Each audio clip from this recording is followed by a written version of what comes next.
Exam আমার সমবয়সী যুবক বন্ধুরা, মাদ্রাসা, স্কুল, কলেজ ও ইউনিভার্সিটির ছাত্র বন্ধুরা, মহান আল্লাহ সুবহানাহু ওয়া তাআলার সুউচ্চ দরবারে অসংখ্য অগণিত শুকরিয়া জ্ঞাপন করছি যে আল্লাহ সুবহানাহু ওয়া তাআলা আমাদেরকে দয়া করে জুমার নামাজ আদায়ের জন্য পৃথিবীর সর্বশ্রেষ্ঠ জায়গা মসজিদে আমাদেরকে সমবেত হওয়ার তৌফিক দিয়েছেন। এজন্য আসুন অন্তরের অন্তঃস্থল থেকে আমরা কালিমাত শুকর উচ্চারণ করছি আলহামদুলিল্লাহ।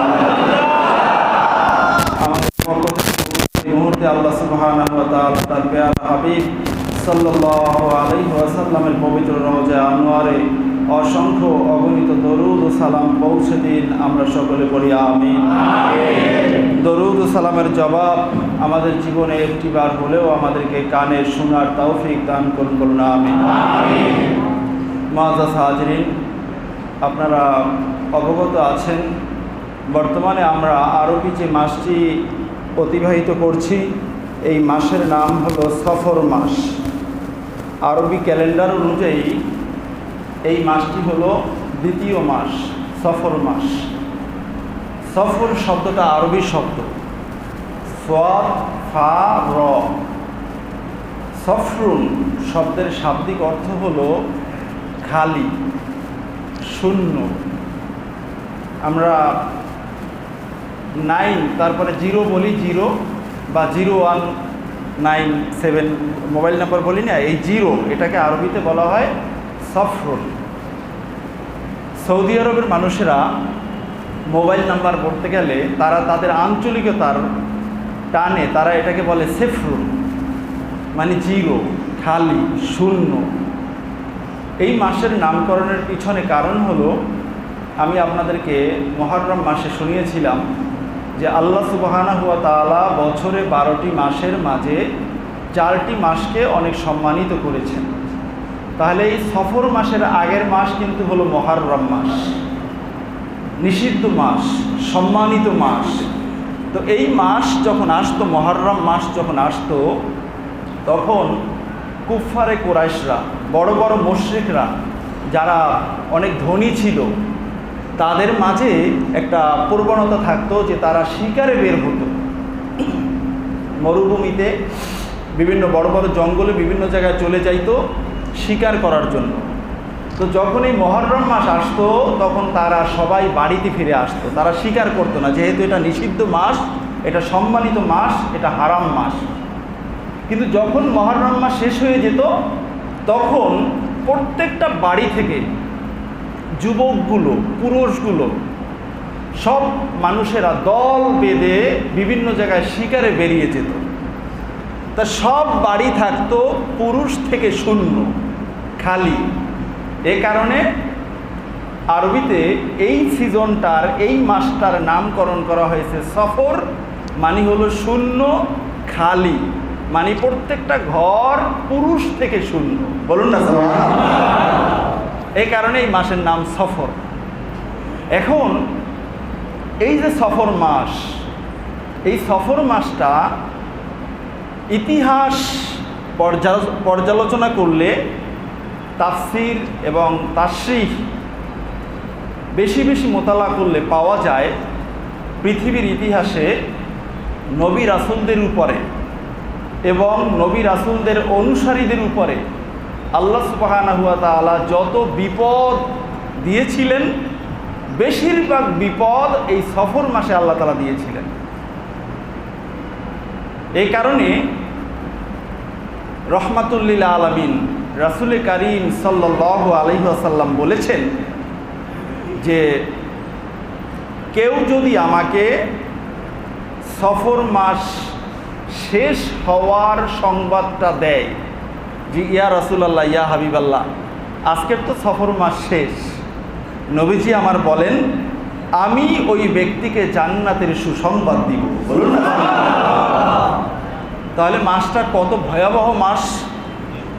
এই মাস আসলে নবীজি অনেক ব্যথিত হতেন, খুবই ব্যথিত হতেন, এবং এই মাস শেষ হওয়ার কথা শুনলে নবীজির নূরের চেহারা মোবারক আরও উজ্জ্বল হতো খুশিতে। বলুন না। তাহলে আমরা কিন্তু এই সফর মাস অতিবাহিত করছি। আজকের জুমা হলো সফর মাসের দ্বিতীয় জুমা। সফর মাসের কত জুমা? দ্বিতীয় জুমা। তো এখানে হাদিসে এসেছে, হাদিসখানা সুনান তিরমিজির হাদিস, 2398 নম্বর হাদিস। বর্ণনা করেছেন বিশিষ্ট সাহাবী মুসআব ইবনে সাদ। তিনি তার পিতা থেকে বর্ণনা করেছেন, কুলতু ইয়া রাসূলুল্লাহি আইয়ুন নাসি আশাদ্দু বালাআন। তিনি বলেন যে আমি একবার রাসূলুল্লাহ সাল্লাল্লাহু আলাইহি ওয়াসাল্লামের কাছে গিয়ে প্রশ্ন করলাম, ইয়া রাসূলুল্লাহ, ইয়া হাবিবাল্লাহ, সবচেয়ে বেশি বিপদ কাদের উপরে নাজিল হয়? ওই মানুষগুলো কারা যাদেরকে আল্লাহ তাআলা বেশি বেশি বিপদ দেন? তখন ক্বালা আল আম্বিয়া, নবীজি বলেছেন, সাহাবী শোনো, এই জমিনে সবচেয়ে বেশি বিপদ আল্লাহ তাআলার পক্ষ থেকে নাজিল হয়েছিল আম্বিয়া কেরাম আলাইহিমুস সালাতু ওয়াস সালামের উপরে। বলুন না সুবহানাল্লাহ। এরপরে কাদের? সুম্মাল আমসাল ফাল আমসাল। এর পরবর্তীতে যারা ওই নবী রাসূলদেরকে বেশি ভালোবাসছেন, বেশি অনুসরণ করছেন, তাদের উপরে নবী রাসূলদের পরে বেশি বিপদ। এরপরে ওনাদেরকে যারা ভালোবাসতেন তাদের উপরে বেশি বিপদ। এরকম করে করে করে করে ভালোবাসার মিটার যত কমতে থাকে, বালা মুসিবতের মিটারও তত কমতে থাকে। কমতে কমতে কমতে কমতে এমন এক পর্যায়ে চলে যায় যে ঈমান নামে মাত্র আছে, তাদেরকে কোনো বালা মুসিবতেই ধরে না। বলুন না নাউযুবিল্লাহ। হাদিসে কি বলা হয়েছে দেখেন, পরবর্তী অংশ, ফায়ুবতালার রাজুলু আলা হাসাবি দীনিহি। এই জমিনে আল্লাহ সুবহানাহু ওয়া তাআলা বান্দাদেরকে বিপদ দিয়ে থাকেন বান্দার দিনের উপরে ভিত্তি করে। বান্দা কতটুকু দিনের উপরে মজবুত আকার ধারণ করেছে। বান্দা সময় পাইলে ইসলাম মানে, সময় না পাইলে ইসলাম মানে না। সুযোগ পাইলে দিনের কাজ করে, সুযোগ না পাইলে দিনের কাজ ছেড়ে দেয়। সব সময় দুনিয়ার দিকে চলতে থাকে। বান্দার অবস্থাটা যদি এরকম হয়ে থাকে, ফা ইন কানা দীনুহু সুলবান আশাদ্দু বালাআন, বান্দা যদি দিনের উপরে মজবুত আকারে থাকতে চায়, আল্লাহ সুবহানাহু ওয়া তাআলার পক্ষ থেকে ওই বান্দার উপরে বড় বড় বিপদ নাজিল হয়। আল্লাহু আকবার। ওয়া ইন কানা ফি দীনিহি রিক্কাতুন, বান্দা যদি দিনের ব্যাপারে, ইসলামের ব্যাপারে, কোরআনের ব্যাপারে, হাদিসের ব্যাপারে, আল্লাহর রাসূলের ব্যাপারে খুব শিথিলতা প্রদর্শন করে, আল্লাহর রাসূলকে মানুষে গালি দেয়, ইসলামের 12:30 বাজায়, কিন্তু মুসলমানের কলিজার মাঝে কোনো ব্যথা লাগে না, যদি ব্যক্তি এমন হয়ে থাকে, ওই ব্যক্তিকে উবতুলা আলা হাসাবি দীনিহি, ওই বান্দাকে আল্লাহ কখনো কোনো পরীক্ষা করেন না। বলুন নাউযুবিল্লাহ। তাহলে যাদের উপরে বিপদ আসে তারা আল্লাহর প্রিয় বান্দা, ঠিক কিনা বলেন? বলেছেন কে? রাসূলুল্লাহ সাল্লাল্লাহু আলাইহি ওয়াসাল্লাম। বিশ্বাস হয়? সবাই বিশ্বাস হয় তো? তো বিশ্বাস যদি হয়েই থাকে, বিপদ আসলে তখন নামাজ পড়ব, রোজা আজকের রাখার দরকার নাই, দাড়িটা না হলে শেভ করেই ফেলাই, দরবেশ বাবার মতো। কি বলেন? সুযোগ পাইলে মুসলমান, সুযোগ না পাইলে মুসলমান না। আছে না সমাজে?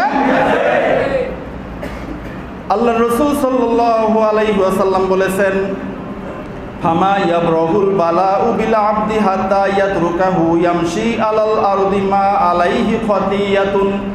আল্লাহ সুবহানাহু ওয়া তাআলা তার প্রিয় বান্দাদেরকে বিপদ দিতে দিতে দিতে দিতে এমন একটা অবস্থা হয়ে যায়, ওই বিপদের কারণে বান্দার গুনাহ খাতাগুলো সব আল্লাহ তাআলা ক্ষমা করে দিয়ে থাকেন। ওই ব্যক্তি তখন জমিনের মাঝে হাঁটা চলা করে জান্নাতি মানুষ হয়ে। বান্দা শুধু মারা যায় না, এ কারণে জান্নাতে যায় না, তার কারণ তাকে বিপদ দিয়ে দিয়ে আল্লাহ সুবহানাহু ওয়া তাআলা পাপ সব মাফ করে দিয়েছেন। বলুন না সুবহানাল্লাহ। তাহলে বিপদে কি হয়? গুনাহ মাফ। বিপদে কি হয়? ধৈর্যের সাথে যদি বিপদকে গ্রহণ করা যায়, তাহলে আল্লাহর কুরবাত লাভ হয়ে যায়। বলুন না সুবহানাল্লাহ। কত ছোট বিপদ, মনে করেন আমাদের পুরুষ মানুষের পকেট থাকে, একটা ডান পাশে একটা বাম পাশে, আছে কি নাই? এখন আমি একটা কলম আমার ডান পকেটে রাখলাম। এখন মাদ্রাসায় গেলাম, স্বাক্ষর করতে হবে, আমি ভুলে বাম পকেটে হাত ঢুকাইয়ে দিছি কলমটা উঠানোর জন্য। আমি দেখলাম যে না, আমার বাম পকেটে তো কলম নাই, হাতটা আবার বাম পকেট থেকে বের করে আবার ডান পকেটে ঢুকাইছি। এই যে একটু কষ্ট পাইলাম, এই যে একটু সময় লস হলো, আমার নবী বলতেছেন এই কারণেও আমার উম্মতের গুনাহ মাফ হয়ে যায়। কত সূক্ষ্ম ছোট একটা কষ্ট, এই কারণেও আল্লাহ সুবহানাহু ওয়া তাআলা গুনাহ মাফ করেন। দেখেন, পৃথিবী বিখ্যাত কিতাব রাহাতুল কুলুব, রাহাতুল কুলুব কিতাবের নামের অর্থটা কি দেখেন? নামের অর্থটা হলো মানুষের আত্মার প্রশান্তি। বলুন না সুবহানাল্লাহ। রাহাতুল কুলুব, মানুষের অন্তরের আত্মার প্রশান্তি।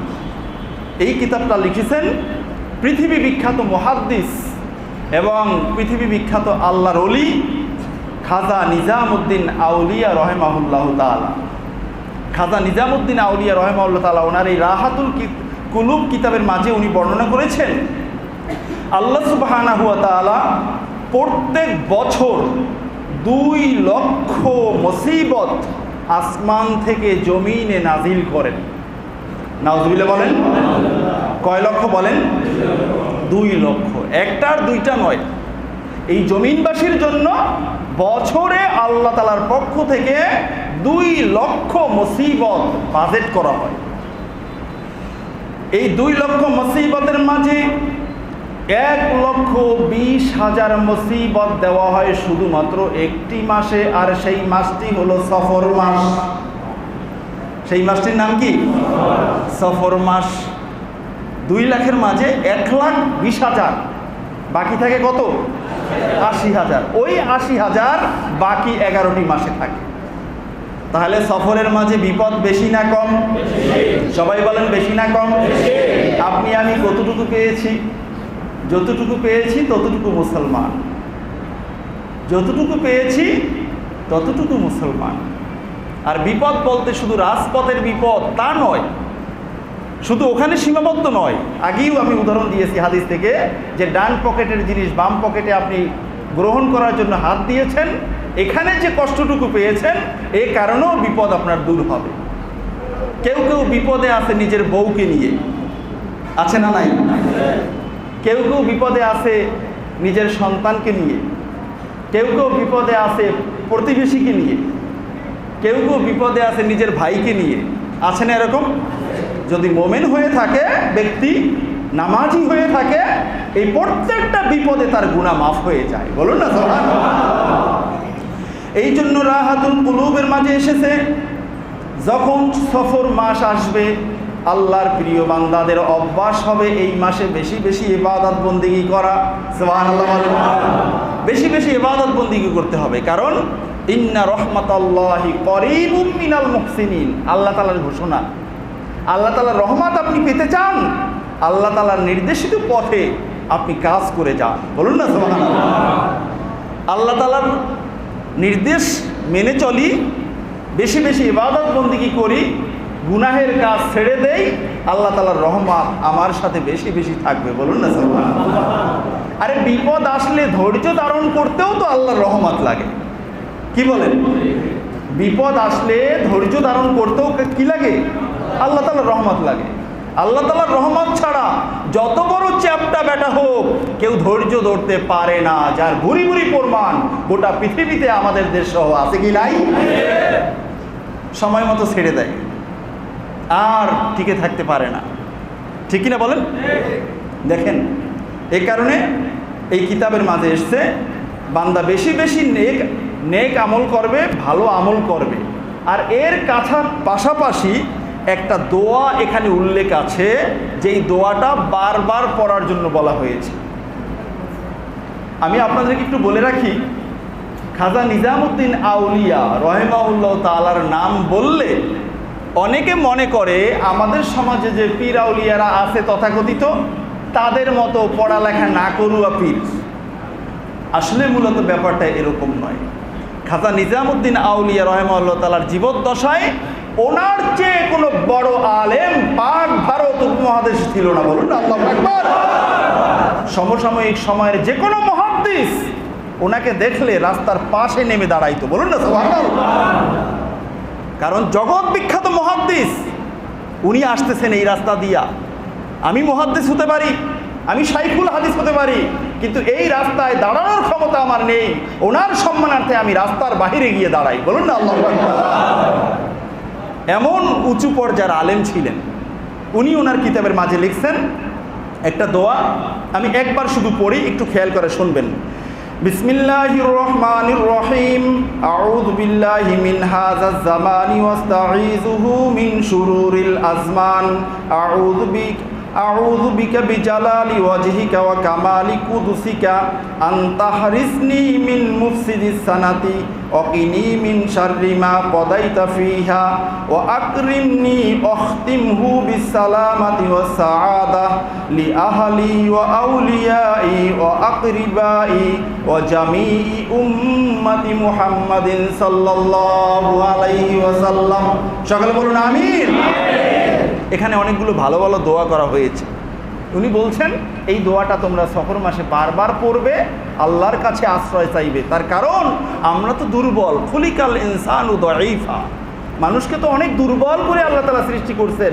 আমাদেরকে যদি আল্লাহ তাআলা বিপদ দিতেই থাকেন, আমরা তো সেটা ধারণ করতে পারবো না, ঠিক কিনা বলেন? এজন্য আমরা চাই আল্লাহ পরীক্ষা ছাড়া আমাদেরকে উত্তীর্ণ করেন, ঠিক কিনা বলেন? আমরা পরীক্ষা দিতে চাই না, কারণ আমরা উম্মতে মুহাম্মাদি। সুবহানাল্লাহ বলেন না? আমরা উম্মতে মুহাম্মাদি। খাসাইসুল কুবরা এই কিতাবের মাঝে হাফিজুল হাদিস আল্লামা জালালউদ্দিন সুয়ুতী রাহিমাহুল্লাহ তাআলা হাদিস নকল করেছেন। কোনো এক সময় সাহাবায়ে কেরামদের মাজলিসে একজন সাহাবীকে দেখা যাইতো না। হঠাৎ করে কয়েকদিন সাহাবী অনুপস্থিত। নূর নবীজি আমার বললেন, ও আমার সাহাবীরা, আমার অমুক সাহাবী কোথায়, কেন আসে না, তার খোঁজ খবর নিতে তোমরা চলে যাও। কয়েকজন সাহাবী খোঁজ করতে করতে ওই সাহাবীর বাড়িতে চলে গেছেন। চলে গিয়ে দেখতেছেন ওই সাহাবীর অবস্থা খুব নাজুক মানে হলো সাহাবীর আগে যে শরীর স্বাস্থ্য ছিল একেবারে শুকিয়ে পাখির মতো হয়ে গেছে, এবং এই শুকানোর সাথে সাথে তার পেটে যা আছে তার নাড়িবুড়ুগুলো পচে গলে তার পিছনের রাস্তা দিয়ে পড়ে যাচ্ছে। এখন সাহাবীরা গিয়া ওই সাহাবীর স্ত্রীর কাছে জিজ্ঞাসা করলেন যে আমাদের ভাই এই সাহাবীর কি হয়েছে, এ অবস্থা কেন তার? তখন ওই স্ত্রী বলতেছেন যে ভাই, আপনাদের এই ভাই দেখতাম আল্লাহর কাছে সবসময় দোয়া করে যে হে আল্লাহ, আমাকে পরকালে শাস্তি দিয়েন না, পরকালের শাস্তিটা আমাকে দুনিয়াতে দিয়ে নেন, পরকালের শাস্তি আমি সহ্য করতে পারবো না। এই দোয়া করতো সবসময়। এরপরে হঠাৎ করে আস্তে আস্তে এই রোগ হলো, রক্তবমি হলো। রক্তবমির পরে দেখতেছি যে তার পেটের নাড়িভুড়িগুলো আস্তে আস্তে গলে পড়ে যাচ্ছে, এবং তার দিন এই অবস্থা নাজুকতার দিকে চলে যাচ্ছে। এই সংবাদ নিয়ে এই সাহাবীরা আল্লাহ রাসূলের কাছে চলে আসছেন। আল্লাহ রাসূল এই কথা শুনে চেহারা মোবারক লাল হয়ে গেছে। আল্লাহ রাসূল বললেন, চলো আমি যাব ওই সাহাবীর বাড়িতে। আল্লাহ রাসূল সাল্লাল্লাহু আলাইহি ওয়াসাল্লাম রাহমাতুল লিল আলামিন ওই সাহাবীর বাড়িতে গিয়ে উপস্থিত। বলেন না সুবহানাল্লাহ। সাহাবীর কাছে গিয়ে নবীজি বললেন, ও আল্লাহর বান্দা, আমার আল্লাহ রাব্বুল আলামিন অনেক মহান। ইন্না বাতশা রাব্বিকা লাশাদীদ। আল্লাহ তাআলার ধরাটা হলো বড় ভয়ঙ্কর ধরা, বড় শক্ত ধরা। তুমি আল্লাহর কাছে পরকালের শাস্তিটা দুনিয়াতে চাইতে গেলা? তুমি কি বলতে পারো না যে আল্লাহ পরীক্ষা ছাড়া আমাকে কামিয়াবি করেন? তুমি কেন আল্লাহর কাছে পরীক্ষা চাইয়া নিলা? তুমি তো পরীক্ষা ছাড়া আল্লাহর রহমত চাইতে পারতা। তার মানে এই হাদিস প্রমাণ করে পরীক্ষা ছাড়াও আল্লাহ সুবহানাহু ওয়া তাআলা এই জমিনের মাঝে কোনো বান্দাকে আল্লাহর ওলি হিসাবে কবুল করে নেন, ঠিক কি না বলেন? আমরাও পরীক্ষা ছাড়া চাই কি চাই না? আমরা পরীক্ষা চাই না, ঠিক কি না বলেন? দেখেন, আমি কয়েকটা প্রমাণ আপনাদের কাছে উপস্থাপন করি। এই মাসটা কত ভয়াবহ মাস।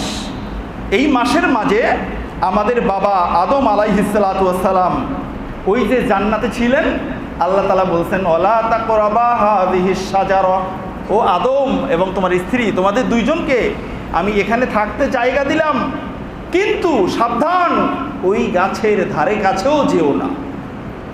নিষেধ করছেন না আল্লাহ তাআলা? এখন আদম আলাইহিসসালাম এই সফর মাসেই মূলত ওই নিষিদ্ধ গাছের ফল ভক্ষণ করেছিলেন। ওই মাসটা ছিল সফর মাস। আর এই সফর মাসে এই নিষিদ্ধ গাছের ফল ভক্ষণ করার সাথে সাথে আল্লাহ সুবহানাহু ওয়া তাআলার পক্ষ থেকে দেওয়া জান্নাতের পোশাক শরীর থেকে খসে পড়ে গেল। আল্লাহর নির্দেশে আল্লাহ তাআলা তাদের দুইজনকে জমিনের মাঝে নামিয়ে দিলেন। বলুন আল্লাহু আকবার। জমিনের মাঝে এসে বাবা আদম আলাইহিসসালাম 100 নয় 200 নয় বরং 300 বছর আল্লাহ তাআলার কাছে কান্না করেছেন মাত্র একটা আইন লঙ্ঘন করার কারণে। কয়শো বছর? 300 বছর। অনেক বক্তারা দেখবেন যে এই 300 বছর 200 বছর 500 বছর এই কথাগুলো কোথাও না, এগুলো হলো বানোয়াট কথা। না, এগুলো বানোয়াট নয়, বরং এগুলো পৃথিবী বিখ্যাত প্রসিদ্ধ তাফসীরের কিতাবের মাঝে আসছে। বাবা আদম আলাইহিসসালাম 300 বছর আল্লাহর কাছে কান্না করেছেন। এই 300 বছরের ভিতরে বাবা আদম লজ্জায় একবারও মুখকে আকাশের দিকে করেন নাই। বলুন আল্লাহু আকবার। একটা আইন লঙ্ঘন করার কারণে আপনার আমার বাবার এত লজ্জা, আর আমরা দিনে রাতে সব সময় যা করি সবগুলোই হলো আল্লাহর আইন লঙ্ঘন, ঠিক কিনা বলেন? এরপরে হঠাৎ করে বাবা আদম আলাইহিসসালামের মনে পড়ে গেল কালিমায়ে তাইয়্যিবা লা ইলাহা ইল্লাল্লাহু মুহাম্মাদুর রাসূলুল্লাহর কথা। মনে আছে না আপনাদের এই হাদিস? এটা কিন্তু হাদিস। সুযোগ পাইলে ইনশাআল্লাহ সামনের মাসেই আপনাদেরকে হাদিস শোনাবো ইনশাআল্লাহ, রেফারেন্স সহ অনেকগুলো কিতাবে এই হাদিস আসছে। যখনই এই কালিমা আল্লাহর হাবিবের নামের ওসিলা দিয়ে যখনই ক্ষমা চাইলেন, আল্লাহ সুবহানাহু ওয়া তাআলা সাথে সাথে ক্ষমা করলেন তো করলেন, আবার জানিয়েও দিলেন, ও আদম, তুমি যদি এই কালিমার মাধ্যমে এই সময়ে তুমি এবং তোমার সন্তানদের সবার জন্য ক্ষমা ইস্তেগফার করতে, ক্ষমা প্রার্থনা করতে, তাও আমি আল্লাহ কবুল করে নিতাম। আল্লাহু আকবার। তাহলে বাবা আদমের কোনো সন্তান আর গুনার কাজ করতো না, ঠিক কিনা বলেন? যদিও করতো, আল্লাহ আগেই মাফ করে দিয়েছেন। সুবহানাল্লাহ বলবেন না? এমনটা হতো, আগেই মাফ করে দিয়েছেন, কারণ আমাদের বাবা মাফ চেয়েছিলেন। কিন্তু আল্লাহ তাআলা সেই বুদ্ধি, সেই বিবেক আদম আলাইহিসসালামের ব্রেনে তখন রাখেন নাই। এটাও একটা পরীক্ষা, ঠিক কিনা বলেন? বন্ধুরা আমার, এই হলো বাবা আদমের উপরে বিপদ। এরপরে দেখেন বাবা আদম আলাইহিসসালাম সংশ্লিষ্ট আরেকটা বিপদ। বাবা আদম আলাইহিসসালামের 2 সন্তান হাবিল এবং কাবিল, এই 2 ভাই 2 বছরের জন্মে পৃথিবীতে আসছে। এই 2 ভাই মিলে শিকার করার জন্য যাইতে চাইছে। তখন আদম আলাইহিসসালাম নিষেধ করছেন যে না, এই সফর মাস বিপদের মাস, এই সময় শিকারে যাইও না, এই সময় শিকারে গেলে বিপদ হওয়ার সম্ভাবনা। তখন পিতার এই নির্দেশকে অমান্য করে হাবিল এবং কাবিল চলে গেল শিকারের উদ্দেশ্যে অনেক দূরে। যাওয়ার পরে কাবিলের মনের মাঝে শয়তানি প্ররোচনা উদয় হলো যে আমি আমার ভাগে যেই বোনটা আছে, এই বোনটা তো হলো কালো, চেহারা এত সুন্দর না। হাবিলের ভাগে যে বোনটা আছে, এই বোনটা তো অনেক সুন্দরী। তো আমি যদি তাকে হত্যা করতে পারি, যেই তীর দিয়ে আমি হত্যা করব হলো পশু, আমি সেই তীর দিয়ে যদি আমার ভাই হাবিলকে হত্যা করতে পারি, তাহলে তো অটোমেটিকলি আমি আমার বোন আকলিমাকে পেয়ে যাব। নাউজুবিল্লাহ বলেন। শয়তানে এই প্ররোচনা মাথার ভিতরে উঠিয়ে দিল, যেই চিন্তা সেই কাজ, অনেক দূরে নিয়ে ভাই হাবিলকে সে ওখানে হত্যা করে ফেললো। বলুন নাউজুবিল্লাহ। ঘটনাটা ঘটেছে এই সফর মাসে। যখন কাবিল চলে আসলো পিতার কাছে, কিরে হাবিল কই, তোমার ভাই কই? যে বাবা সে তো অ্যাক্সিডেন্ট হয়েছে, সে মারা গেছে, বিভিন্ন কথাবার্তা বানিয়ে এটা নিয়ে বলছে। কিন্তু সাথে সাথে হযরত জিবরাইল আমিন আলাইহিসসালাম বাবা আদমের কাছে এসে উপস্থিত। বলুন না সুবহানাল্লাহ। এসে বললেন, হে আল্লাহর পয়গম্বর সফিউল্লাহ আদম আলাইহিসসালাম, আপনার এই ছেলে কাবিল আপনার হাবিলকে হত্যা করেছে। আল্লাহ রাব্বুল আলামিন আমাকে জানিয়ে দেওয়ার জন্য বলেছেন, এ কারণে আমি আপনার কাছে এসেছি। এর আগে বলেছেন আল্লাহ তাআলা আপনাকে সালাম পাঠিয়েছেন, বলুন না সুবহানাল্লাহ। আল্লাহ বললেন যাও আমার পক্ষ থেকে আমার আদমকে সালাম পৌঁছাও, বলুন না সুবহানাল্লাহ। সালাম দিয়ে বলতেছেন যে আপনার সন্তান কাবিল হাবিলকে হত্যা করছে, এর সাথে সাথে আল্লাহ তাআলা আরেকটা মেসেজ দিয়েছেন, সেটা হলো যে এই পৃথিবীতে কিয়ামত পর্যন্ত যত ভালো মানুষ আসবে এই ভালো মানুষগুলো হলো হাবিলের দলের থাকবে, আর যতগুলো সন্ত্রাস চাঁদাবাজি জেনাকার যত সব জালেম সবগুলো যারা হত্যা করবে তারা সবাই হবে এই কাবিলের দলে, বলুন না নাউজুবিল্লাহ। তাহলে আজকের আমাদের সমাজে যারা হত্যার কাজের সাথে জড়িত, যারা মদ জুয়া ফেন্সিডিল খায়, যারা জেনার সাথে জড়িত, আমরা এই ইতিহাস থেকে বলতে পারি যে ওই সমস্ত মানুষগুলো হলো কাবিলের বংশধর, ঠিক কিনা বলে? কাবিলের বংশধর কি আমরা হতে চাই? আমরা হতে চাই হাবিলের বংশধর, ঠিক কিনা বলেন? ভাইয়েরা আমার, কিতাবের মাঝে এসেছে আল্লাহ সুবহানাহু ওয়া তাআলা নূহ আলাইহিস সালাতু ওয়াস সালামের কওমকে যে ধ্বংস করে দিয়েছিলেন, গোটা পৃথিবীব্যাপী বন্যার সয়লাব হয়ে গিয়েছিল। এই সময়টাও ছিল এই সফর মাস, অর্থাৎ আল্লাহর পয়গম্বর নূহ আলাইহিস সালাতু ওয়াস সালামের উপরে যে বিপদ এসেছিল সেই বিপদের মাসটাও ছিল এই সফর মাস। তাহলে নবীদের উপরে বিপদ একটার পর একটা একটার পর একটা আসতেছে, ঠিক কিনা বলেন? এরপরে আরেকটা বিপদ হলো মুসলিম উম্মার পিতা হযরত সাইয়্যিদনা ইব্রাহিম আলাইহিস সালাতু ওয়াস সালামকে যখন আগুনের কুণ্ডলিতে ফালানো হয়েছিল, নমরুদ যখন ইব্রাহিম আলাইহিস সালাতু ওয়াস সালামকে আগুনে নিক্ষেপ করেছিল, সেই আগুনে নিক্ষেপ করার সময়টাও ছিল এই সফর মাসের শেষ বুধবার। নাউজুবিল্লাহ বলেন। তাহলে বুঝে গেল আমাদের বাবা মুসলিম উম্মার পিতা, মুসলিম জাতির পিতা সাইয়্যিদনা হযরত ইব্রাহিম আলাইহিস সালাতু ওয়াস সালাম এই সফর মাসের মাঝেই বিপদে পড়েছিলেন, ঠিক কিনা বলেন? আর ওই ইব্রাহিমের সন্তান যারা সত্যিকার অর্থে থাকবে তাদের উপরেও কিছু কিছু বিপদ এ মাসে আসতেই পারে, ঠিক কিনা বলেন? আল্লাহ সুবহানাহু ওয়া তাআলা আমাদেরকে বিপদ থেকে রক্ষা করুন, বলেন আমিন। এরপরে হযরত দাউদ আলাইহিস সালাতু ওয়াস সালাম বিপদে পড়েছিলেন এই সফর মাসে।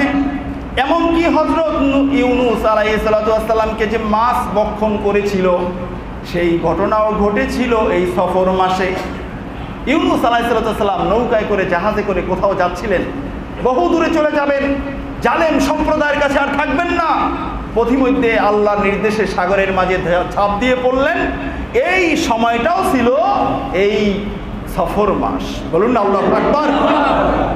এরপরে দাউদ আলাইহিস এভাবে করে করে অসংখ্য নবী রাসূলদের উপরে বিপদ এসেছিল এই সফর মাসের ভিতরে, বলুন না আল্লাহু আকবার। ভাইয়েরা আমার, বিপদ বালা মুসিবত এগুলো হলো একমাত্র মোমেনদের জন্যই পরীক্ষা। মোমেন ছাড়া যারা কাফের বেঈমান মুশরিক রয়েছে তাদের জন্য বিপদ বালা মুসিবত কোনো পরীক্ষা নয়, তাদের জন্য এমনিতেই আসে আবার এমনিতেই চলে যায়, তাদের জন্য পরকালে কোনো অংশ থাকে না। কিন্তু যারা মুমিন বান্দা তাদেরকে আল্লাহ সুবহানাহু ওয়া তাআলা বিপদ দিয়ে দিয়ে তাদের ঈমানকে তাজা করেন, বলুন সুবহানাল্লাহ। আল্লাহ সুবহানাহু ওয়া তাআলা বলেছেন আল্লাযী খালাকাল মাউতা ওয়াল হায়াতা লিয়াবলুয়াকুম, ও আমার বান্দারা আমি তোমাদের জীবন এবং মৃত্যু তৈরি করেছি পরীক্ষা করার জন্য, এবং এই জীবনের মাঝে তোমাদেরকে বিভিন্ন ধরনের ফিতনা দিয়ে আমি তোমাদেরকে পরীক্ষা করে নেই, বলুন সুবহানাল্লাহ। আল্লাহ সুবহানাহু ওয়া তাআলা সূরা আনকাবুত, সূরার নাম কি বলেন? এটা বন্ধ করে। সূরা আনকাবুতের সূচনাতে আল্লাহ সুবহানাহু ওয়া তাআলা খুব সুন্দর করে পরীক্ষার ব্যাপারে আল্লাহ তাআলা আলোচনা করেছেন মুমিন বান্দাদেরকে। আল্লাহ সুবহানাহু ওয়া তাআলা বলেছেন আহাসিবান নাসু আইয়ুতরাকু আইয়াকুলু আমান্না ওয়া হুম লা ইফতানুন। আল্লাহ সুবহানাহু ওয়া তাআলা বলেছেন আহাসিবান নাস, জমিনের মানুষগুলো কি এটা ধারণা করে বসে আছে আইয়াকুলু আমান্না, আইয়ুতরাকু আইয়াকুলু আমান্না, যে আমি আল্লাহ তাদেরকে পরীক্ষা না করে তাদেরকে ছেড়ে দিব আর তারা বলবে যে আমরা মোমেন, আমরা মোমেন, এই কথা বললে তাদেরকে আমি পরীক্ষা করব না, তাদেরকে ছেড়ে দিব, এটা হতে পারে না। বরং অহুম লা ইফতানুন, তাদের প্রত্যেকের উপরই আমার পক্ষ পক্ষ থেকে পরীক্ষা চলে যাবে। বলুন আল্লাহু আকবার। কেমন পরীক্ষা আসবে?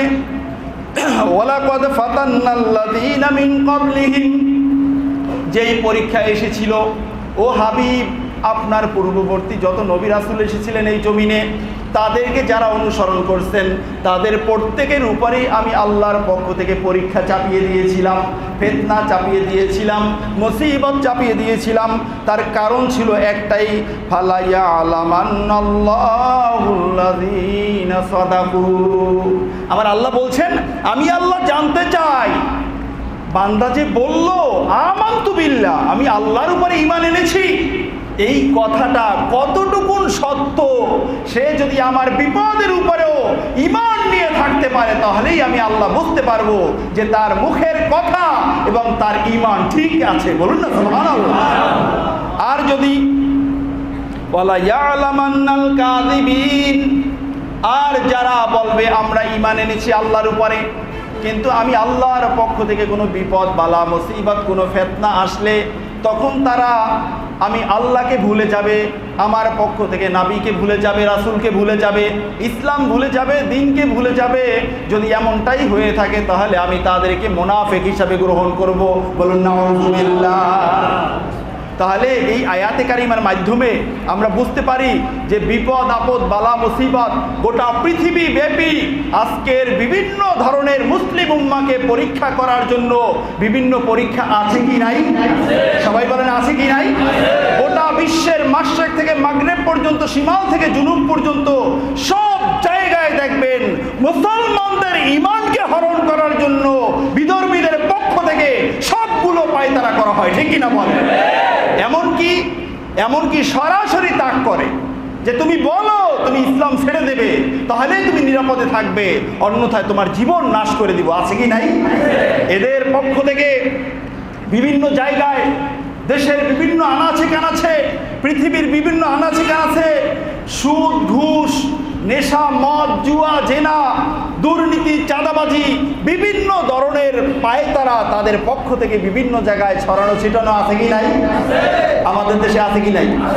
আমাদের দেশে আছে কি নাই? আমাদের দেশে আরো বেশি। সুদ ঘুষ মদ জুয়া জেনা নেশা চাঁদাবাজি দুর্নীতি সবগুলোর কারখানা ফ্যাক্টরি খনি যেন আজকের আমার সোনার বাংলাদেশ। ঠিক কিনা বলে? বাংলাদেশের সব জায়গায় ডানে বামে সামনে পিছনে তাকাবেন দেখবেন এগুলোই আছে। শুধু আছে কি নাই? জুলুম নাই, জুলুম নাই এমন একটা জায়গা আপনি খুঁজে পাবেন না যে এই জায়গায় জুলুম নাই। আমি এক সময় পাইলে জুলুমের উপরে আলোচনা করব। দেখবেন হাজী সাহেব, গাজী সাহেব, ইমাম সাহেব, খতিব সাহেব, অনেক সাহেব তলে তলে বড় জালেম হয়ে আছে, নিজেও জানে না যে সে একটা জালেম। আল্লাহর রাসূলের হাদিস অনুযায়ী আমি আপনাদেরকে শোনাবো ইনশাআল্লাহ। দেখেন এমন জুলুম সব জায়গায় চলতেছে, তবে আমরা পরীক্ষা চাই না, পরীক্ষা ছাড়া আমরা উত্তীর্ণ হতে চাই। ঠিক কিনা বলে? তারপরেও বৃষ্টি যখন মুষলধারে বর্ষণ হতে থাকবে, আপনি ঘরের ভিতরে থাকলেও ঘরের ভিতরে আপনার বৃষ্টির ফোঁটা না পড়তে পারে, বৃষ্টির আর্দ্রতা তো আপনি পাইবেন, অনুভব করবেন। ঠিক কিনা বলে? সেই হিসাবে গোটা পৃথিবীতে আমাদের রাষ্ট্র সহ সব জায়গায় জুলুমের আখড়া হয়ে গেছে। সেই জুলুম কিছু না কিছু হলেও আপনি আমি নামাজের কাছে চলে আসে। ঠিক কিনা বলেন? এগুলো থেকে আমরা বাঁচতে চাই কি চাই না? বন্ধুরা আমার, বাংলাদেশের মানুষের জন্য পীর আউলিয়াদের পুণ্যভূমি বাংলাদেশ, আমাদের সোনার বাংলাদেশের উপরে আমার আল্লাহর অনেক রহমত। জুলুম থেকে বাঁচার জন্য গোটা দেশের হক্কানি ওলামায়ে কেরামদের চোখের পানি এবং দোয়া, মাজলুমের অত্যাচারিত ব্যক্তির রাতের অন্ধকারে চোখের পানি, এর সাথে যোগ হয়েছে আমার কলিজার টুকরা, আমাদের সকলের কলিজার টুকরা এক ঝাঁক ছাত্রদের না খেয়ে না ঘুমিয়ে জীবন বাজি রেখে জুলুমের বিরুদ্ধে যখন রুখে দাঁড়িয়েছিল, তখন এই দেশ থেকে বিভিন্ন জায়গা থেকে কিছু না কিছু হলেও জুলুম দূর হয়েছে। সেই জুলুম দূর হোক প্রত্যেকটা রন্ধ্র থেকে, প্রত্যেকটা পথ ও মত থেকে। আমরা চাই কি চাই না? এই জুলুম হলো ফিতনা। জুলুম হলো কি বলেন? ফিতনা। এই ফিতনা থেকে সমাজকে রক্ষা করার জন্য, দেশকে রক্ষা করার জন্য ব্যক্তিকে রক্ষা করার জন্য, পরিবারকে রক্ষা করার জন্য বর্তমানে মনে হয় কিছুটা পরিবেশ তৈরি হয়েছে, ঠিক কিনা বলে? নাকি লাগে আপনাদের? লাগে? আরে বন্ধুরা আমার, জুলুমের বিচার করতে এক বিচারক আসছে। বিচারক জুলুম করতে এসে যে বিচারটা করলো, এই বিচারটা আগের জুলুমের চেয়েও আরো বড় জুলুম ধারণ করেছে। আছে কি নাই? উদাহরণ দেওয়া লাগবে? উদাহরণ দিলে বলবেন খতিব সাথে আগে ভালোই ছিল, এখন তো খারাপ হয়ে যাইতেছে, ঠিক কিনা বলেন? আরে জুলুমের বিচার করতে গিয়ে আরেক জুলুম করা যাবে না। বেয়াদবি করেছি ওস্তাদের সাথে, বেয়াদবি ক্ষমা চাইতে গিয়ে আরেক বেয়াদবি করা যাবে না, ঠিক কিনা বলেন? আজকের সমাজে তো সেটাই হচ্ছে, ঠিক কিনা বলেন? যদি আমাদেরকে জুলুম মুক্ত সমাজ করতে হয়, এই সময়ে এই সুযোগে আল্লাহ রাব্বুল আলামিন পরীক্ষা করেন। পরীক্ষা থেকে উত্তীর্ণ হওয়ার জন্য আল্লাহ তাআলা কোনো না কোনো ওয়ে আবার মোমেন্ট বান্দাদেরকে বের করে দেন, ঠিক কিনা বলে? ঠিক তদ্রূপ ভাবে এই সময়কে কাজে লাগিয়ে যদি আমরা যারা সৎপন্থী, এই দেশের যারা সৎ নাগরিক, এই দেশের যারা সতের পথে চলতে চায়, তারা যদি সকলে বলে এক বাক্য, এই বাংলাদেশে একটা হত্যা অপরিকল্পিতভাবে হতে পারবে না, প্রত্যেকটা হত্যার বিচার আমরা চাই, এই জমিনে আর কোনো মানুষ হত্যা হবে না।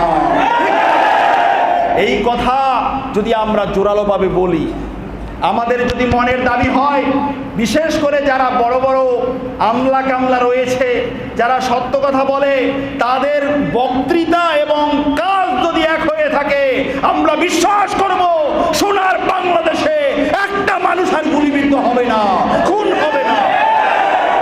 কতগুলো মানুষ ঝরে গেল, বিশেষ করে মেধাবী মুখগুলো, যেই মুখগুলো এই দেশ চালানোর ক্ষমতা রাখে। আসিফ নাহিদ তারা জানতো না 2 দিন আগেও তাদের ঘাড়ে রাষ্ট্রের দায়িত্ব পড়বে, ঠিক কিনা বলে? সুতরাং যেই ছাত্রগুলো, মেধাবী ছাত্রগুলো চলে গেল, আমরা বিশ্বাস করি কোন একটা ছাত্র কোনো এক সময় আমাদের দেশের রাষ্ট্রপতি হওয়ার যোগ্যতা রাখতো, ঠিক কিনা? সুতরাং বন্ধুরা আমার, এই ধরনের হত্যা বাংলাদেশ থেকে চিরতরে দূর হোক, এটা যদি আমরা চাই, এই শক্তি অর্জন করতে হবে। এই সময় এটা আমাদের আল্লাহ দিয়েছে। বন্ধুরা আমার, আল্লাহ সুবহানাহু ওয়া তাআলা পরীক্ষা নেন, পরীক্ষা থেকে বের হওয়ার পথও আল্লাহ বের করে দেন, ঠিক কিনা বলেন? ছাত্রদের পরীক্ষা আছে কি নাই? বিশাল সিলেবাস, আপনারা জানলে অবাক হবেন। বর্তমানে মাদ্রাসা জগতে ফাজিলে কামিলে এত ব্যাপক সিলেবাস, এত ব্যাপক সিলেবাস, একটা ছাত্র যদি 2 বছর রাত দিন না খাইয়া পড়ে, তারপরে পুরো সিলেবাস শেষ হবে না। এই সিলেবাস থেকে বের হওয়ার জন্য ইউনিভার্সিটি আবার সাজেশনের পথ করে দিচ্ছে। তুমি বের হতে চাও, উত্তীর্ণ হতে চাও, তুমি মন ঘাবড়াইও না, সিলেবাস আছে, তুমি পড়ো, যদ্দূর পারো পড়ো, কিন্তু সিলেবাস অনুযায়ী, এই সাজেশন অনুযায়ী যদি তুমি পড়ো, তুমি ইনশাআল্লাহ কামিয়াব হয়ে যাবে, ঠিক কিনা বলে? এজন্য কামিয়াবি হওয়ার জন্য আল্লাহর পক্ষ থেকে আমাদেরকে পথ করে দিয়েছেন। যদি জুলুম মুক্ত রাষ্ট্র গঠন করতে চাও, তোমাদের সময় এসেছে, তোমরা এগিয়ে যাও, ঠিক কিনা বলে? এরপরে দেখেন, সমাজের মাঝে অন্যের সম্পদ লুণ্ঠন আছে কি নাই? আমি আসছি নোয়াখালী থেকে, এই পর্যন্ত প্রায় 350 কিলোর উপরে, 350 কিলোর উপরে। এই যে 4 সপ্তাহ আসতে পারি নাই তো মনের সুখে, নাকি বলেন? মনের সুখে? মনের সুখে নয়, 4 সপ্তাহ পরে আসলাম। রাস্তার 2 পাশের সিনারিগুলো আগের মতো অনেক জায়গায় নাই। কোন জায়গায় আগুন, কোন জায়গায় ভাঙচুর, কোন জায়গায় লুণ্ঠন, কোন জায়গায় ডাকাতি, কোন জায়গায় লম্পটি। তোমাকে কে অধিকার দিল আরেকজনের জীবনের উপরে, সম্পদের উপরে তুমি চোখ তুলে তাকাও, তোমাকে কে অধিকার দিল, ঠিক কিনা বল? ক্ষমতা কয়দিনের পেয়েছো? তোমাদের দাদাবাবু নমরুদ পাইছিল 400 বছরের ক্ষমতা, কিন্তু সেই 400 বছর ক্ষমতার ভিতরে 100 বছর হয়ে গেল, নমরুদ মনে করলো আমি তো বেঁচেই গেলাম, আমি তো মরি না। 200 বছর হয়ে গেল, নমরুদ মনে করছে মালাকুল মাউত তো আমাকে ভুলেই গেছে। 300 বছর হয়ে গেল, বলছে যে আল্লাহ তাআলা আমাকে কিয়ামত পর্যন্ত হায়াত তো দিয়েই দিল। 400 বছর যখন হলো, আল্লাহ তাআলার পক্ষ থেকে আযাব, ফিতনা, পরীক্ষা, আল্লাহ তাআলার পক্ষ থেকে মুসিবত নাজিল হলো, যেই মুসিবতের কারণে নমরুদের কবর রচনা করা হয়েছে। একেবারে খারাপ পর্যায়ে পর্যায়ে তার মৃত্যু হয়েছে, ঠিক কিনা বলে? বন্ধুরা আমার, মনে রাখতে হবে, আমি যে পর্যায়ে হই না কেন, জুলুম করা যাবে না, লুণ্ঠন করা যাবে না। অন্যের সম্পদ, এমনকি দেশের সম্পদ। আচ্ছা বলুন, আমি লুৎফার ভাইয়ের পকেট থেকে কিছু টাকা চুরি করে নিলাম মনে করেন, অথবা তার বাড়িতে আমার ক্ষমতা আছে, আমার গ্যাং পার্টি আছে, আমার টানার মানুষ আছে, আমি গিয়া তার কিছু জায়গা আমি ঘেরাও করে নিলাম। এখন খাইতে খাইতে খাইতে খাইতে এমন একটা পর্যায়ে আসলো, আমি আমার দাঁতগুলোর নিঃশ্বাসের সাথে নড়তেছে, আমি একেবারে বুড়ো হয়ে গেছি। লুৎফর ভাইও জীবিত আছে। আমি আমার বেড়াটারা সব উঠাইয়া আমি গিয়ে লুৎফর ভাইরে বললাম যে ভাই আপনি আমাকে মাফ করে দেন। লুৎফর ভাইও দেখবে যে বেটা বুড়া মানুষ, এই অবস্থায় চোখের পানি ফালাইয়া মাপ চায়, ঠিক আছে ভাই আপনাকে মাফ করে দিলাম। আল্লাহর কসম, বিশ্বাস করেন আমি যে 50 বছর খাইছি এটা মাফ হয়ে যাবে, এটা আল্লাহ তাআলা একবারও প্রশ্ন করবেন না, তার কারণ যারটা খাইছি তার কাছে মাফ চাইছি। বন্ধু আমার, কার নির্দেশে, কার ইশারায়, কার ক্ষমতায় 18 কোটি মানুষের সম্পদ তুমি নষ্ট করেছো? 18 কোটি মানুষের সামনে তোমাকে কাল কিয়ামতের ময়দানে আল্লাহর আদালতে দাঁড়াতে হবে। কয়জনের কাছে মাপ চাইবে? এই 18 কোটির মাসে কেউ কেউ চোখের পানি ঝরাইতে ঝরাইতে অন্ধ হয়ে যাওয়ার পালা আছে না? সে কি মাফ করবে? আল্লাহর কসম, কিয়ামতের ময়দানে একটা ছোট অপরাধও কোনো বান্দা মাফ করবে না। মাফ করবে ওই বান্দা যেই লোকে নিশ্চিত সে জান্নাতে যাবে, তার কোনো চিন্তা নাই। এই ব্যক্তি মাফ করে দিবে যে ভাই আপনার তো আমি এই টাকা নিয়েছিলাম বা এই সমস্যা করছিলাম, এই লুণ্ঠন করছিলাম, তো এখন আপনি আমাকে মাফ করে দেন। তবে যা বেটা মাফ করে দিলাম, কারণ আমি তো জান্নাতে গেলামই, আমার তার কোনো চিন্তা নাই। এখন আপনি যদি লুণ্ঠন করে খাইতেই হয়, এমন একজন মানুষেরটা খাইতে পারেন যেই লোক নিশ্চিত জান্নাতি, কিন্তু আপনি কেমনি বলছেন সে জান্নাতি? কারণ আমাদের সমাজে বহুত হাজি সাহেব, গাজী সাহেব, বহু দরবেশ তলে তলে দেখা যায় অন্য চরিত্র আছে, ঠিক কিনা বলে? উপর দিয়া ইসলাম, উপর দিয়ে দরবেশ, তলে তলে নমরুদ তারা ফেরাউন হয়ে বসে আছে। এরা কি মাফ করবে? কপালে টায়ারের মতো দাগ লাগাইয়ে ফেলাইছে, 3 দাগ, ত্রিভুজ। আমি বলি অনেকের কপালে দেখবেন দাগ এখানে 2টা, উপরে 1টা, কিন্তু সুদের ব্যবসা করে। এলাকার মানুষ মেয়ে বিয়ে দিতে পারে না তার কারণে। এই কারণে আমি বলি বেটা তুই সাজদা দিতে দিতে তোর কপালে 3 দাগ লাগছে, তার মানে বর্তমানে ইসলামিক স্কলার যারা রয়েছে তারা বলে ত্রিভুজ মানে হলো দাজ্জালের চিহ্ন। তোর কপালে জীবিত থাকতে আল্লাহ দাজ্জালের চিহ্ন এঁকে দিয়েছে। সুতরাং তোর এই সাজদার চিহ্ন আল্লাহর কাছে কবুল হবে না। আছে না সমাজে? এগুলো বললে তো লাইগা যায়, সমাজপতি, কোটিপতি, শিল্পপতি সবাই লাইগা যায়। লাগলে কি, জীবন আমার একটা, ঠিক কিনা বলেন? মনে রাখবেন, আয়নাগর, আয়নাল গড় আর টর্চার সেল আল্লাহরটা আপনার চেয়ে ছোট না। আল্লাহ তাআলাটা এমন, আল্লাহর রসুল বলেছেন, আল্লাহ রব্বুল আলামিনের কথা, এটা কোনো কল্পনাকারী, কোনো প্রকৌশলী, কোনো ইঞ্জিনিয়ার কল্পনাও করতে পারবে না। আমরা যেমনিভাবে আয়নাগরের পরিবেশটাও আগে কল্পনা করতে পারি নাই, এখন এটা সামনে চলে আসছে। একটা সময় এটার নামও জানতাম না, ঠিক কিনা বলে? তো আল্লাহটাও মারা যাবেন, সাথে সাথে দেখবেন যে এটা কি আল্লাহ, এটা কি, এটা কল্পনার বাহিরে। আল্লাহর দোহাই লাগে, পায়ে হাত দিয়ে বলছি বন্ধুরা আমার, তোমরাই তো সেই মানুষ মসজিদে এসে নারায়ে তাকবীর আল্লাহু আকবারের স্লোগান দাও, আবার স্লোগান দিয়ে আরেক জায়গায় কারো বাড়ি ঘর পোড়ায় দাও, জ্বালায় দাও। তোমার এই যৌবন বেশি দিন থাকবে না, আল্লাহর কসম। তোমার মতো বহুত চ্যাপ্টা যুবক একার মাটির সাথে মিশে গেছে, ঠিক কিনা বল? এই ক্ষমতা থাকবে না। চাকরিটা চলে যাক, চলে যাবেন এলাকায়। এলাকায় গেলে এখান থেকে চলে গেছে, আমার কাছে ফোন দিছে যে হুজুর ওখানে থাকতে তো 3 বেলা খাইতে পারতাম, এখন বাড়িতে এসে 2 বেলা খাই। আছে কি নাই? কারণ দেশের অবস্থা তো ভালো না, গোটা বিশ্বে যুদ্ধ, বিগ্রহ, ফিতনা, ফাসাদ। আল্লাহ যে পরীক্ষা করবেন সব জায়গায় আল্লাহ পরীক্ষাগুলো ছড়াইয়া দিয়েছেন। এটা আমার নবী বলছেন, শেষ জামানায় তোমাদের কাছে পরীক্ষা আসবে কেমনে জানো? তাসবিহ এরকম উঁচু করে বলছেন, তাসবির সুতোটা নিচ থেকে কেটে দিলে 100 দানা নিচে পড়তে, একটার পর একটা, একটার পর একটা, একটা পড়ার আগে আর একটা পড়বে। ঠিক তদ্রূপভাবে কিয়ামতের আগে শেষ জামানায় উম্মতে মুহাম্মাদের উপরে ফিতনা ওইরকম আসতে থাকবে, বলুন না।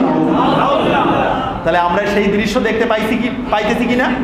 দেখেন সমাজের সব জায়গায় দেশের সম্পদ টাকা পয়সা নিয়ে আরেক জায়গায় বাড়ি করে আরেক দেশে, আর কয় আমার সোনার বাংলা আমি তোমায় ভালোবাসি। আছে কি নাই? এর মতো চাপাবাজ ধাপ্পাবাজ আর হলো ধান্দাল এই জমিনে আর হতে পারে না, ঠিক না? এই সমস্ত চাপাবাজদের ব্যাপারে আমি আপনাদেরকে প্রায় সংশোধন করতাম, কিন্তু সংশোধন তো হন না। তার কারণ হলো একটা কারিগর বিড়ি আর একটা রং চা, এই দুইটাই আপনাদেরকে রাত পার করে দিতে পারে। আহা, ইমানটা তো এত সহজ নয়, জীবনটা এত সহজ নয়। আপনি একটা কারিগর বিড়ি একটা লাল চা খেয়ে আরেকজনের বিরুদ্ধে পিস্তল চালান, বাস চালান, সম্পদ লুণ্ঠন করে নেন। আল্লাহর কসম, সুনান তিরমিজির হাদিস আমি আপনাদেরকে শোনাচ্ছি। নবীজি আমার বলেছেন, এই জমিনে একজন মুমিন বান্দাকে হত্যা করতে আসমান এবং জমিনে যারা রয়েছে সবাই মিলে সহযোগিতা করছে।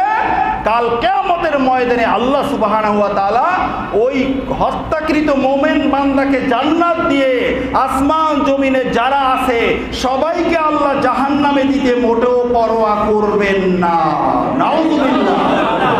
এবারে চিন্তা করেন, কয়জনের জুলুম করছেন আর কয়জনের মারছেন, চিন্তা করেন, ঠিক কিনা বলেন?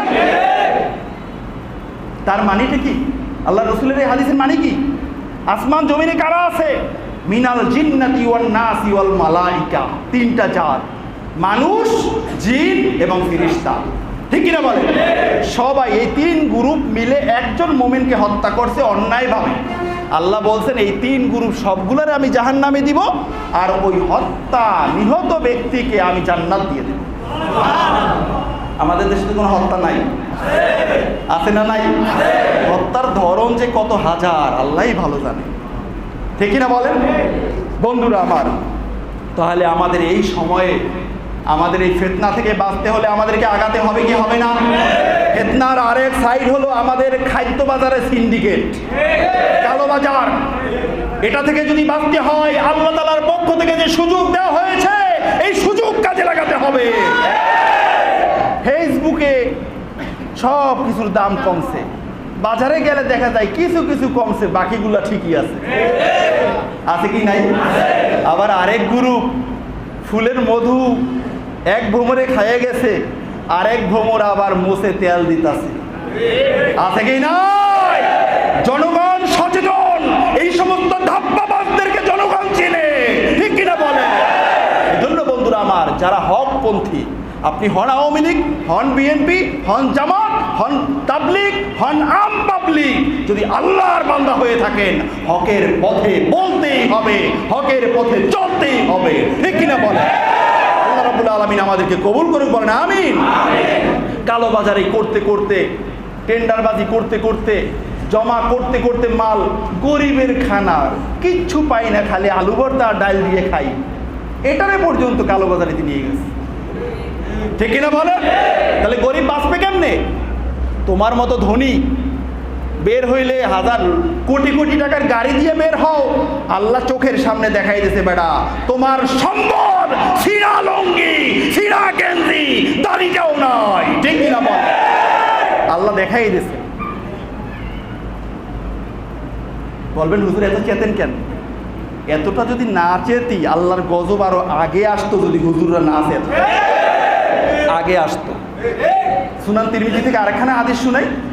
আমি যেহেতু মুহাদ্দিস, এই কারণে হাদিস তো পড়াই ছাত্রদেরকে, মনে পড়ে আর শুনাই। সুনান তিরমিজিতে হাদিস আসছে, মনে করেন আমাদের প্রথম কিবলা ফিলিস্তিন, বাইতুল মাকদাস, ঠিক কিনা বলেন? ওখানে পত্রিকায় পাইলেন একজন মুসলমান জুমার নামাজে ঢুকছে, তাকে ইহুদিরা ধরে একেবারে খুব নির্মমভাবে তাকে হত্যা করছে। এখন আপনি এমন মুসলমান যে আপনি আরেকজনকে দাদা ডাকেন, ওই দাদা ফিলিস্তিনের ভালো চায় না, বুঝতেছেন নাকি? ফিলিস্তিনের ভালো চায় না, এ কারণে আপনি বললেন গেল কেন? না করছে, নামাজ পড়ার জায়গা কি আর অভাব ছিল? বলে ফেলছেন একটা। আপনি বলছেন কোথায়? হাজার হাজার মাইল দূরে বাংলাদেশে। আমার নবী বলতেছেন তুমি ওখানে গিয়ে একটা ঘুষি লাগাও নাই, একটা পিস্তল দিয়ে গুলি ছাড়ো নাই, তুমি ওই মুসলমানকে ধরে বসতো, ইহুদিরা মারছে তাও করো নাই, বরং ইহুদিরা মারছে মুসলমানকে, ওই অন্যায়ের পক্ষে তোমার কল্প সাক্ষী দিছে, তোমার কল্প ওই দিকে মাইল ছিল, তার মানে তুমি নিজেই যেন ওই মুসলমানকে হত্যা করছো।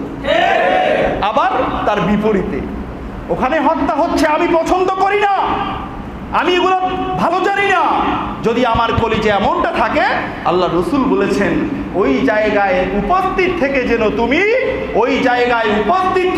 তুমি ওই হত্যাকে তুমি ঠেকিয়েছিলে, ওই ইহুদি নাসারা বেঈমান মুশরিকদের বিরুদ্ধে যেন তুমি জিহাদ করেছিলে। বলুন আল্লাহু আকবার।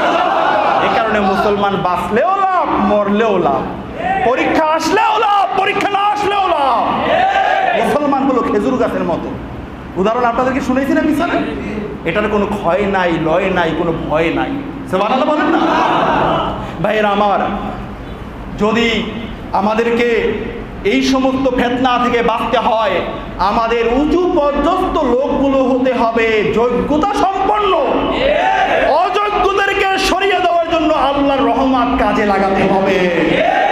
আমরা কোনো অযোগ্যদেরকে চাই না, আমরা চাই এমন যোগ্য ব্যক্তিদেরকে, যেই ব্যক্তিরা আমাদের সমাজ চালাবে, রাষ্ট্র চালাবে, জুমার দিনে জুমার খুতবা দিবে। আপনার মতো একজন অনাহারী ব্যক্তি বলবে, হুজুর আমি কেন রিলিফ পাইলাম না, জবাবটা দেন, তারপরে জুমার খুতবা দেন। আমার উমর রাদিয়াল্লাহু তাআলা আনহুর কাছে বলছে না, আগে বলেন লম্বা জামা কেন, তারপরে খুতবা দেন। সরকার হইছেন, আপনি খলিফা হইছেন অর্ধজাহানের, জনগণের সম্পদ ডবল নিয়ে যাইবেন, আপনার ভাগে তো একটা ছিল। কিন্তু ওমর রাদিয়াল্লাহু তাআলা আনহু বলছেন যে আমি দেব জবাব নাকি আমার ছেলে দিবে? ছেলে বলতেছেন, বাবা আমি দেই, আপনি বসেন। সুবহানাল্লাহ বলবেন না? আমরা এমন নেতা চাই কি চাই না? মনে মুখে এক, কারা কারা চাই? আল্লাহকে হাত উঁচু করে দেখো। আল্লাহ, আপনি এই হাজার হাজার মুসলমানের জুমার দিনে আমার এই মোমেন বান্দাদের মনের তামান্না, পীর আউলিয়ার বাংলাদেশ, সাহাবায়ে কেরামদের পদধূলিতে ধন্য হওয়া বাংলাদেশকে আপনি কবুল করে নেন। হাত নামান। আল্লাহ তাআলার কাছে এটা পৌঁছতে পারে, ঠিক কিনা বলেন? যদি একজনকে হত্যা করলে সবাইকে আল্লাহ জাহান্নামে নিতে পারেন, হাজার হাজার মানুষের মনের তামান্নার কারণে আল্লাহ তাআলা আমাদেরকে নাজাত দিতেও পারে, ঠিক কিনা বলেন? বন্ধুরা আমার, মনে রাখতে হবে, নবীজি আমার বলেছেন, বুখারীর হাদিস, লা ইউফলিহু কওমুন তামলিকুহুম ইমরাআতুন। ও আমার উম্মতেরা জেনে রাখো, ওই জাতি কখনো সফলকাম হতে পারে না যাদের নেতৃত্বের সর্বোচ্চ আসনে থাকবে মহিলারা। সুতরাং এই বিপদ থেকেও বাঁচার আল্লাহ তাআলা পথ করে দিয়েছেন। যারা দেশের জাতীয় পর্যায়ে কথা বলে, চাই আলেম ওলামা, চাই অন্য কোনো দলের মানুষেরা হোক, আল্লাহ তাআলার এই রহমত কাজে লাগিয়ে সামনে যদি না আগানো যায়, এই ফিতনায় আমাদের ঈমানকে নষ্ট করে ফেলবে। আমরা এই ফিতনা মুক্ত জীবন, ফিতনা মুক্ত সমাজ, ফিতনা মুক্ত রাষ্ট্র চাই কি চাই না? আল্লাহ কবুল করে নেন, বলেন আমিন। সাথে সাথে মনে বড় তামান্না, 98% মুসলমানের দেশ বাংলাদেশ। কখনো কখনো কোনো কুলাঙ্গার বলে বিসমিল্লাহ, বাদ দাও সংবিধান থেকে।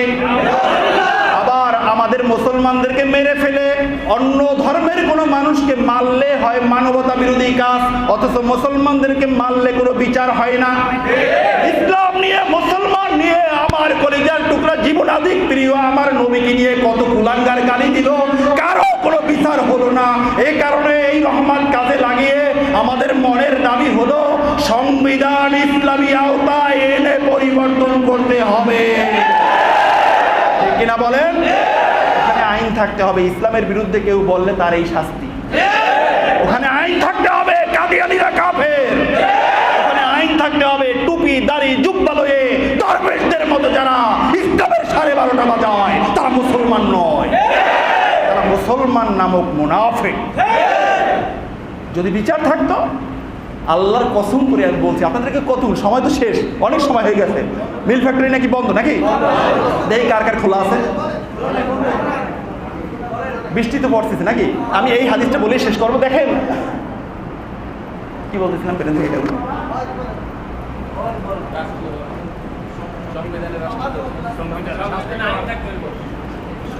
ভুলে গেছি। আচ্ছা শোনেন, তাহলে আমাদের এই ফিতনা থেকে বাঁচতে হবে, ঠিক কিনা বলেন? ফিতনা থেকে বাঁচার জন্য আরেকটা উপায় হলো আমাদের শিক্ষা ব্যবস্থা পরিবর্তন করতে হবে। শিক্ষা ব্যবস্থার ভিতরে আমরা বানরের নাতিপোতা হয়ে বাঁচতে চাই না, আমরা পুরুষ হয়ে মহিলা হতে চাই না। আমরা চাই কাররামনা বনি আদম, যেই আদমকে আল্লাহ তাআলা সম্মান দিয়েছেন, আদম সন্তানকে সম্মান দিয়েছেন, সপরিচয় আমরা বনি আদম, ঠিক কিনা বলেন? এই জন্য আমাদের দাবি, বাংলাদেশের শিক্ষা ব্যবস্থায় চাই স্কুল চাই মাদ্রাসা, এসএসসি পর্যন্ত ফরজ আন্দাজ এলেম এটা বাধ্যতামূলক করা হোক। এটা যদি করা হয়, ওই কথাটা মনে পড়ছে, আপনারা ইসলামের কথা শুনলে, সংবিধান পরিবর্তনের কথা শুনলে, বা এই শিক্ষা ব্যবস্থার কথা শুনলে আপনাদের কলিজে আগুন লাগে। কারো কারো মুসলমান হইয়াও, কাফেরদেরকে তো লাগেই, মুসলমানদেরও লাগে। আমাদের ভারতীয় উপমহাদেশে শত শত বছর মুসলমানরা শাসন করছে, আছে কি নাই? এই শাসন যেই দিন পতন হয়েছে, ওই ভারতের নামদারি মুশরিক হিন্দুরা বলছে, আহা যদি ইসলামী হুকুমত থাকতো, আগের মতো মুসলমানরা যদি শাসন করত, আমরা নিরাপদে জীবন যাপন করতে পারতাম। এই কারণে সত্যিকার অর্থে ইসলামের কাছে, মুসলমানের কাছে যেই রাষ্ট্রের সংবিধান হবে আল কোরআন, আল্লাহর কসম, ওই রাষ্ট্রে একজন মুসলমান যতটুকু নিরাপদ, তার চেয়ে বেশি নিরাপদ হলো কাফেররা, বেঈমানরা। বিশ্বাস হয় কি হয় না? সুতরাং কাফের, বেঈমান, মুশরিক বন্ধুরা আমার, তোমাদের কোনো চিন্তা নাই, ইসলাম কায়েম হলে তোমাদের উপরে কেউ আক্রমণ করবে না। এখন গোলাপানিতে অনেকে মাছ শিকার করে, গিয়ে আক্রমণ করে আর বলে সংখ্যালঘুদের উপরে আক্রমণ। আরেকটা কথা আমি আপনাদেরকে বলি, এই সংখ্যালঘু কথাটা কিন্তু হলো একটা মুসলিম বিরোধী চক্রের তৈরি শব্দ। একটা ইসলামী রাষ্ট্রের মাঝে সংখ্যালঘু বলে কোনো কথা নেই, বরং একটা ইসলামী রাষ্ট্রের মাঝে আমি মুসলমান, এই দেশের নাগরিক, আপনি অমুসলমান, আপনিও এই দেশের নাগরিক। তা সংখ্যালঘু বানাইলেন কে? সংখ্যালঘু বলতে কোনো কথা নাই। এই দেশের আলেম ওলামা মুসলিমরা দেখিয়ে দিয়েছে, আমাদের মসজিদ, বাবরি মসজিদ ভাঙ্গা হয়েছে, আমরা কিছু বলি নাই, অথচ আমাদের দেশে মন্দিরগুলো মুসলমানরা, আলেম সমাজেরা, নামি দামি আলেমরা গিয়ে পাহারা দেয়। যদি ইসলাম কায়েম হতো, যদি এতক্ষণ যেই কথাগুলো বললাম, এই ফিতনাগুলো যদি দূর করা যাইতো, আল্লাহর কসম, এই মন্দির মেরামত করার জন্য রাষ্ট্রের পক্ষ থেকে রাষ্ট্রের ইমাম টাকা দিত। আল্লাহু আকবার বলেন। মিশরের গভর্নর ছিল আমর ইবনুল আস, ওনার সময় ইহুদিদের একটা মূর্তির নাক ভেঙে ফেলা হলো। আমর ইবনুল আস বললেন যে তোমাদের মূর্তির নাকটা ছিল মাটির, আমি এটাকে স্বর্ণ দিয়ে বানিয়ে দেই, তোমরা চুপ করো। ওরা বলছেন না, আমরা চুপ করব না, আমরা নাকের বিনিময়ে নাক চাই। তখন বলা হলো কে নাক ভাঙছে এটা তো আমরা জানি না, তাহলে আমি যেহেতু মুসলিম রাষ্ট্রের প্রধান আমর ইবনুল আস রাদিয়াল্লাহু তাআলা আনহু, আমি আল্লাহর রাসূলের সাহাবী, আমি যেহেতু তোমাদেরকে এতটুকু নিরাপত্তা দিতে পারি নাই, তোমাদের মন্দিরের নাক, মূর্তির নাককে ভেঙে ফেলছে, আমি আমর ইবনুল আস মিশরের শাসনকর্তা ঘোষণা দিলাম, তোমাদের মূর্তির নাকের বিনিময় আমার নাক আমি দিয়ে দিলাম। মুসলমানি থেকে শিক্ষা নেন। তখন দিন ধার্য হলো, বলছে না এখন নিব না, দিন ধার্য করেন, সব মানুষ এক করতে হবে, তার সামনে আপনার নাক কাটতে হবে। দিন ধার্য করা হলো, সব লক্ষ লক্ষ মানুষ এক জায়গায় হলো। ইহুদিরা সামনে এগিয়ে এসে বলছে, হুজুর হুজুর, আমাদের মনের তামান্না, যেই ইসলামের কাছে একজন অমুসলিম এবং তাদের দেবতারা এত বেশি নিরাপদ থাকতে পারে, ওই ইসলামের কালিমা আমাদেরকে পড়িয়ে দেয়। লক্ষ লক্ষ মানুষ ওই জায়গায় মুসলমান হয়ে গেছে। আল্লাহ সুবহানাহু ওয়া তাআলা আমাদের বাংলাদেশকে হেফাজত করুন। আমিন। আপনারা কষ্ট পাইছেন বন্ধুরা? কষ্ট পাইয়েন না বন্ধুরা আমার, পায়ে হাত রেখে বলি, এই জীবন জীবন না। আমি এখান থেকে রুম পর্যন্ত যেতেও না পারি, আপনি বাসায়ও যেতে না পারতে পারেন। সুতরাং যেই দল, যেই মত, যেটাই লালন পালন করি, সবার উপরে পরিচয় আমি মুসলমান। আমার পরিচয় কি বলেন? সবাই বলেন পরিচয় কি?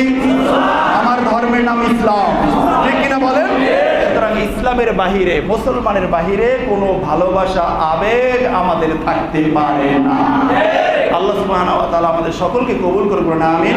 আমি সময় অনেক বেশি নিয়ে ফেলছি, যেহেতু অনেক ফ্যাক্টরি বন্ধ সবগুলো এবং বৃষ্টি হইতেছিল। আল্লাহ সুবহানাহু ওয়া তাআলা এই আলোচনাগুলোর নূর আমাদের কলিজায় পৌঁছে দিন বলুন আমিন, এবং আলোচনাগুলো আল্লাহ তাআলার আরশে আজিমে পৌঁছে দিন বলুন আমিন। সুবহানাকা আল্লাহুম্মা ওয়া বিহামদিকা আশহাদু আল্লা ইলাহা ইল্লা আনতা আস্তাগফিরুকা ওয়া আতুবু ইলাইক।